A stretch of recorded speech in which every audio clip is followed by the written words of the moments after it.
All right, everybody, we're down at the local Ford dealer, and this is just one of those days. You guys know my 2015 Mustang. Some people have called this the Green Gator. This is a car that I bought about 6 months ago with high hopes. I wanted to put twin turbos on it. There was a lot I wanted to do with it, okay, but things have changed. We've decided to get rid of the car. Now, like I say, we're down here at the Ford dealer. There's a good look at the car. What we did was we actually sold this car to them, because dealers would do that. They'll buy your car. You get a Kelly Blue Book number on it, and you bring it down to the dealer, and if they can give you the number that you want, they'll buy your car for you. And it just so happened that this dealer had a car in the lot that I wanted. So basically, I traded the Mustang, and I got this for about half of what I got for the Mustang. So this is just one of those things. Economic conditions dictated for me to do this, and I've got the sales guy here, Carlos. What's happening, Carlos? Hey guys, how we doing? All right, so this is Carlos down here at Sarasota Ford. Worked me a great deal, got me the Escape I wanted. I'm very happy. All right, so there you have it, guys.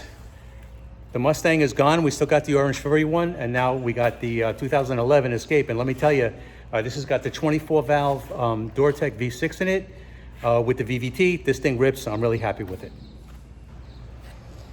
Okay, so the Gen 2 twin turbo project is not going to happen. Due to economic conditions, I decided to get rid of the car. So what does that mean, right? Most people would immediately think, oh, you know, Al lost his job and he can't afford to do it, so he sold the car and he's done. Well, that's not really the case. I didn't lose my job, but I will say that things are a little bit slow. But many of you guys know that we're in a pandemic right now. And back in April, we saw a huge drop in stock prices. Stocks have since recovered since then, but in April, I was right there at my computer and I invested a lot of money into the stock market when stocks got cheap. Now, my Gen 2 project was pretty much off the ground. I had the money set aside to put the turbos on it, and I was all ready to do it. But there are times that you have to be smart and you have to decide not to be a consumer and you have to be an investor. And in April, when I saw stocks go down 40%, that's the time to be an investor. So I decided to take the money from the twin turbo project and throw it into stocks. Now, I've been doing this for a long time, guys, and I can say that my investment strategies along the way have worked out pretty well for me. So I invested the money, and I'm going to show you what that means, guys. I'm going to show you how I did that. Let me take you inside. Let me show you what that's all about. All right, everybody. So what you're looking at right here is an investment calculator. Now, these are available online. There's a lot of them out there. This is one that I use by McKinsey Investments. And it basically tells you what your money will do investing over time. As you can see, it says right here, advantages of early investing. So in my case, I had some money to invest, right? I decided not to do my twin turbos. So I decided to invest the money. So let's look at this. Okay, we'll take a scenario. Let's just say, I don't know, you're 30 years old, right? And you're going to make this investment and you're going to keep it for 10 years. So now you're 40 years old. Like me, my Whipple Stage 1 kit cost about $10,000 plus the install to get it on the car. So my twin turbos might have cost me more than that, but just let's figure 10,000, right? So we're going to add to that. I don't have a payment on the car anymore, right? So I'm going to say, let me add $100 to that every month, okay?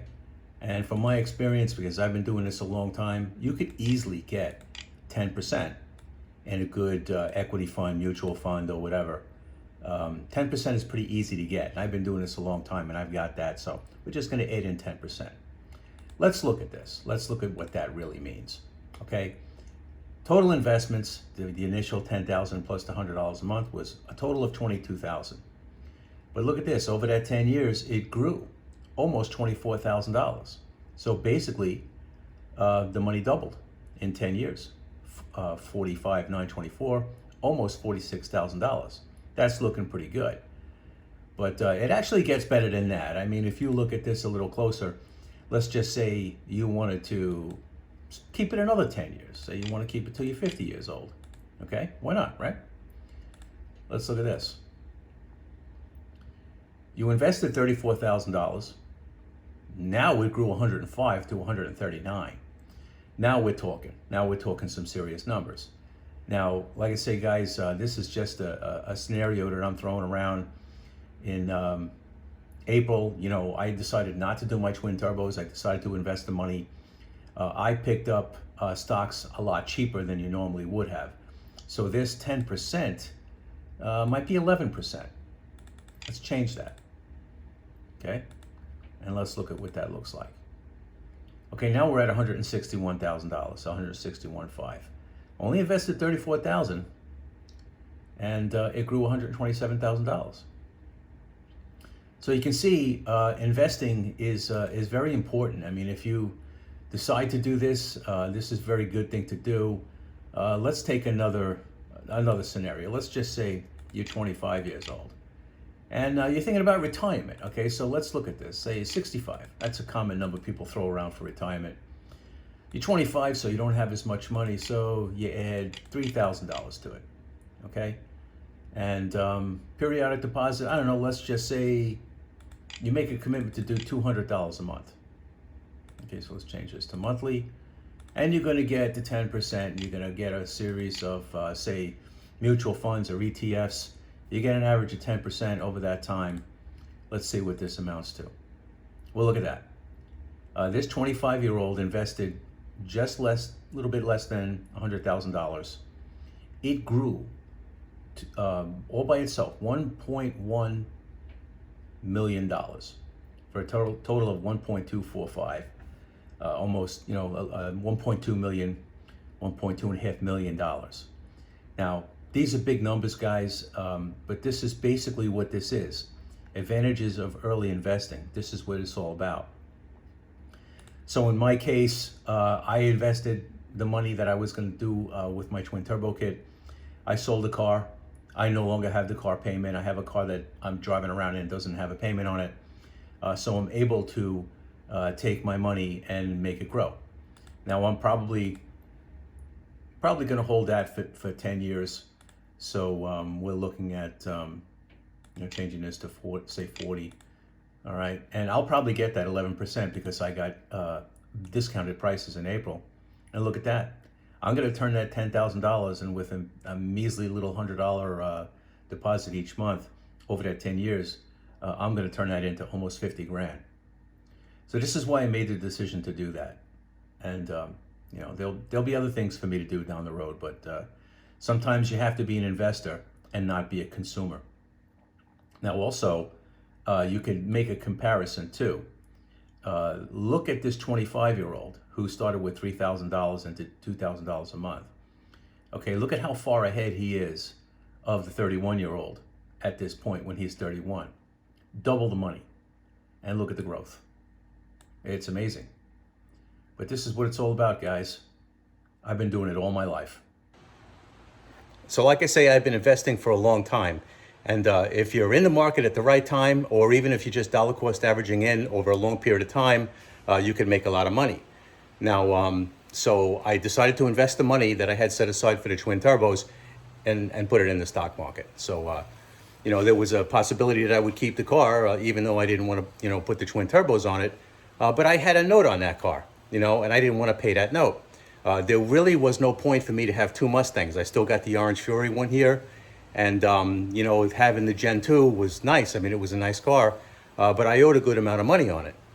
So what I did was I traded it in, I brought it up to Ford, and they gave me a good number for it. Actually, they gave me close to what I paid for it.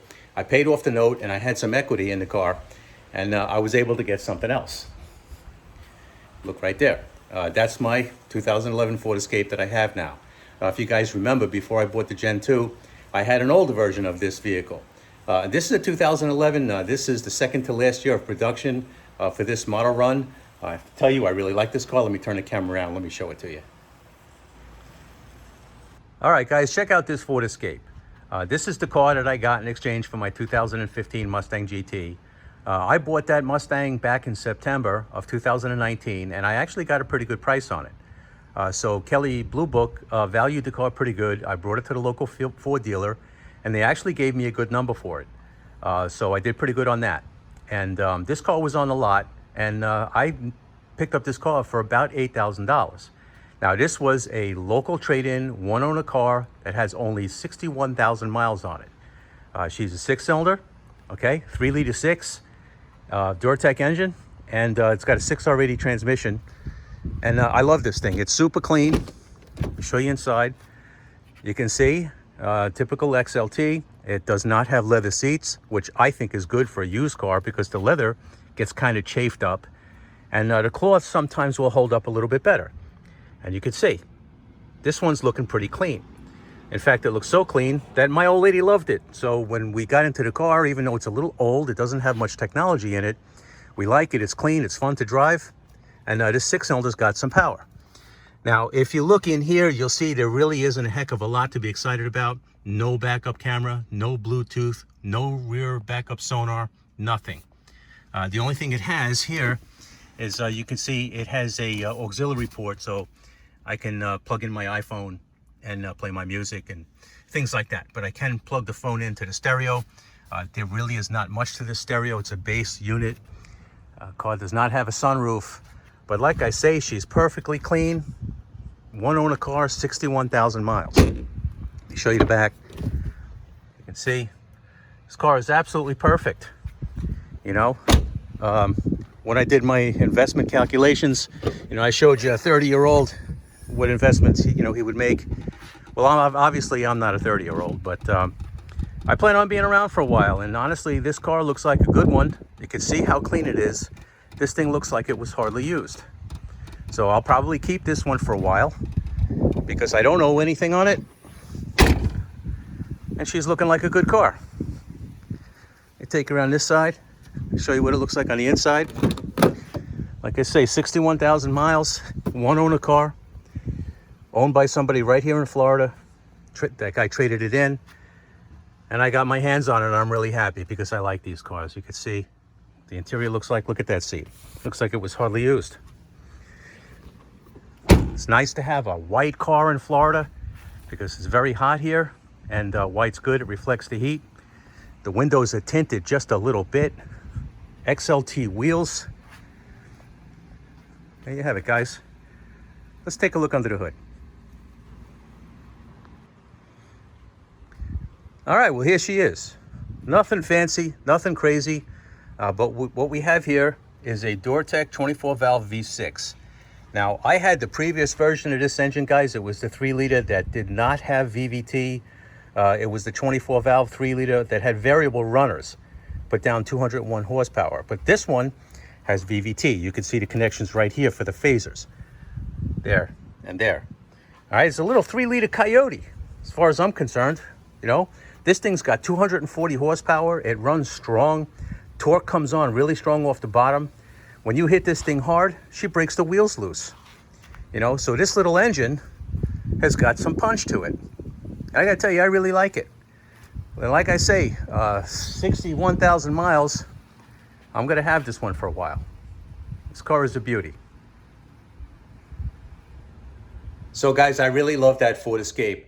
That six-cylinder, that 3-liter Duratec six-cylinder with the dual overhead cam and the VVTs, that's like having a little Coyote in it. It's got 240 horsepower, like I say, and she rips. And it's also got a 6R80 transmission in it. So I'm really digging that, and that's going to be my car for a while. It doesn't make any sense right now for me to have another Mustang. I got this Orange Fury one. She's all together. She's all ready. We're still in the pandemic. I'm a little nervous about getting out in public, but we'll have this car out, and we'll be running some good times with it. If you guys remember, the last time we had it at the track, it ran 1008 at 138.5 miles an hour. She's fast, and she's running on pump gas, and there's a 9-second pass in the car. So we're going to get it to the track. I got other ideas for this car going down the road, so we're going to work on this one. And I'll have another Mustang. You know, I'll have that twin turbo car. You just have to pick and choose your opportunities, guys, because like I say, there's times that you have to not be a consumer and be an investor. And right now is one of those times. So anyway, guys, thanks for watching, and we'll see you in the next one.